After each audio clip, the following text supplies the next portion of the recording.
This semester of Channel 8 News, each episode will feature an in-depth reporting segment from our MHK All-Day reporting team. This week, Miriam Chamberlain, Rachel Hogan, and Monica Diaz took a look at how the Trump administration trade war with China is impacting local farmers. Miriam? To start off today's special segment, reporter Rachel Hogan headed out to Riley, Kansas to discuss short-term and long-term effects of the trade war. Every day, every week on farms is different. It's what makes the job fun for one farmer in Riley. That's one of the things about farming. You don't have necessarily a day in the life. It changes as the season goes on, so you're always doing different jobs. But over the last year, a consistent challenge for farmers has been increased tariffs imposed by China in the trade war with the United States. These tariffs restrict the flow of crops, reducing farm income. Exports are the lifeblood of agriculture in Kansas, and we rely on free trade to move that product along. If not, the prices suffer, and when our prices suffer, our farm income suffers, and it's at the lowest it's been in decades. As the war rages on and exports to China decrease, farmers feel the financial pain. Farmers are good patriots, but we don't want to be martyrs. And it seems like maybe we're being made into martyrs in this situation. While trade relations are negotiated, farmers sign up for government aid. The ultimate goal, however, is free trade. So we just want to see those markets open without any restrictions to China or Mexico or Canada, any of our trading partners for that matter.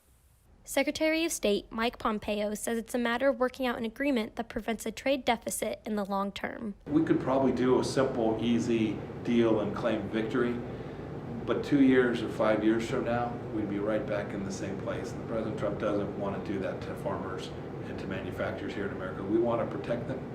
The farming community is divided in its outlook. We're approaching this trade war with optimism.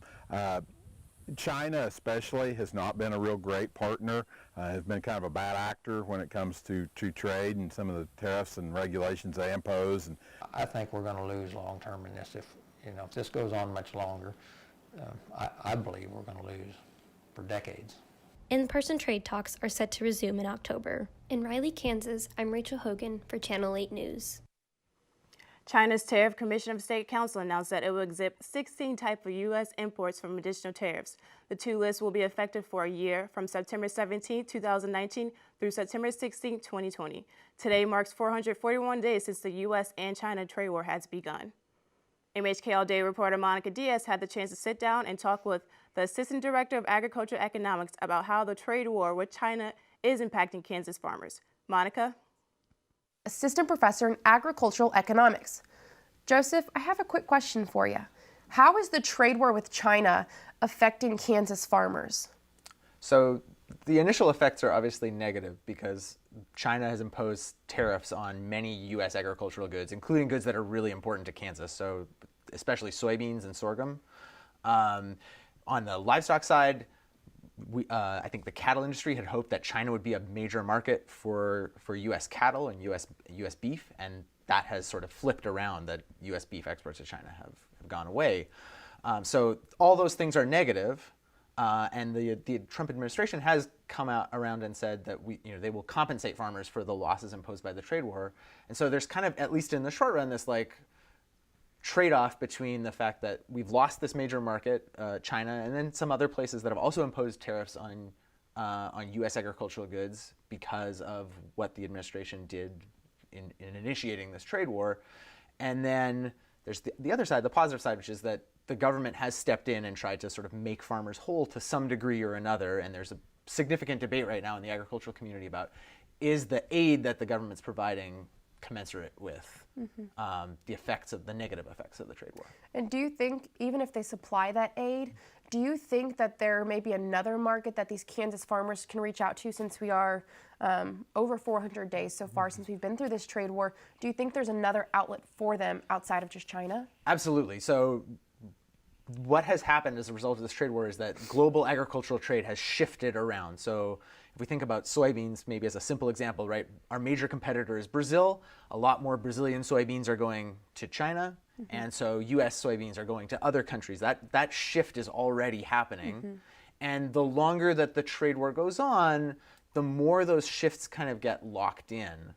and we see sort of a restructuring of agricultural trade. Now, does that shift make up for the loss of China? No, it doesn't. It helps, but it doesn't get us sort of all of the way back to where we were. And do you think that even if we fix the solution, we come up with something, do you think that we will fix those relations completely?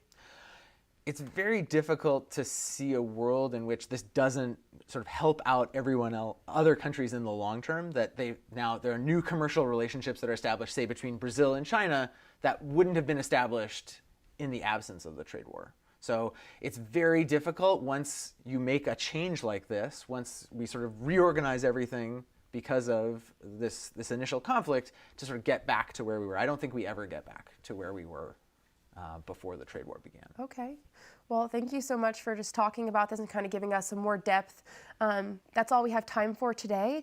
So back to you, Dayton and Bernie. Thank you so much. Thanks, Monica. Tune in next week for a special segment on mental health and suicide prevention.